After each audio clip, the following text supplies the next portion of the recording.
중요한 건 이 피부 장벽을 건강하게 유지하는 겁니다. 너무 세게 세안을 하거나 자극적인 따끔거리는 화장품들을 많이 쓰시면 피부 장벽이 손상될 수 있거든요. 안녕하세요, 립바이 뷰티 연구소입니다. 여러분, 혹시 이런 생각 해보신 적 있으신가요? 우리가 매일 샤워를 하는데 왜 물이 우리 몸속으로 스며들지 않을까요? 만약에 우리 피부가 완전히 물을 흡수한다면 우리가 매일 샤워할 때마다 우리 몸이 스펀지처럼 부풀어 올라야 하는데 사실 그렇지 않잖아요. 그럼 피부는 정말 워터프루프일까요? 오늘의 아름다운 이야기는 우리가 몰랐던 피부의 놀라운 방수 비밀, 그리고 이것이 뷰티와 어떻게 연결되는지 한번 이야기 나눠보도록 하겠습니다. 먼저 샤워를 할 때 떠올려 보시면 물방울이 피부에 동그랗게 맺히죠. 이게 바로 첫 번째 단서입니다. 피부의 가장 바깥층인 각질층과 우리 피지 보호막이 일종의 방수 코팅 역할을 하고 있거든요. 마치 자동차 왁스처럼 물을 튕겨내는 거죠. 더 정확하게 말하면 각질층에 세라마이드와 지질, 벽돌과 시멘트처럼 촘촘하게 배열이 되어 있어서 물 분자가 쉽게 통과할 수 없는 구조를 만들고 있습니다. 그래서 우리 피부는 기본적으로 방수 기능을 가지고 있는 거죠.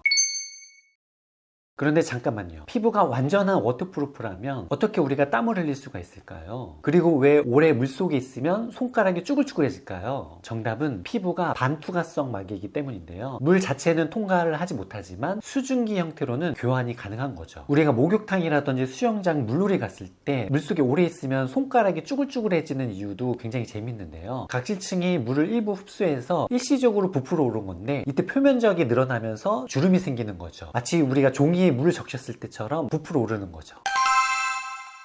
더 흥미로운 사실은 모든 물질이 차단되는 건 아닙니다. 일부 약물, 특정 화학 성분들은 피부 장벽을 뚫고 들어올 수 있습니다. 이 원리를 응용한 게 바로 패치형 의약품인데요. 예를 들어서 니코틴 패치나 진통 패치가 그렇죠. 그리고 우리가 매일 바르는 화장품도 어느 정도는 피부에 흡수되도록 설계되어 있습니다. 그래서 피부는 무작정 다 차단하는 것이 아니라 필요한 건 또 들여보내주고 해로운 건 막아주는 굉장히 똑똑한 장벽인 셈이죠. 마치 고성능 필터 같은 거예요.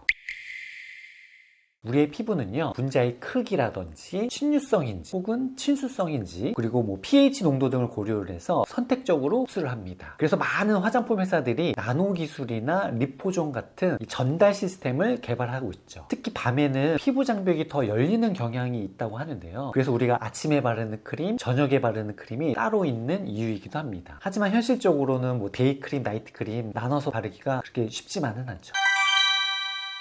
그럼 이 피부 장벽이 망가지면 어떻게 될까요? 바로 민감성 피부나 아토피의 원인이 됩니다. 우리의 피부 장벽이 약해지면 수분은 쉽게 증발하고 자극적인 성분들은 더 잘 침투하게 되죠. 그래서 피부가 건조해지고 트러블이 생기는 악순환에 빠지는 겁니다. 또 반대로 피부 장벽이 너무 두꺼워져도 문제인데요. 각질이 쌓이다 보면 또 피부가 두꺼워지면 화장품을 발랐을 때, 보습제를 발랐을 때 흡수도 좀 떨어지게 되고 또 사이사이에 그림자가 생기면서 피부가 굉장히 칙칙해 보이거든요.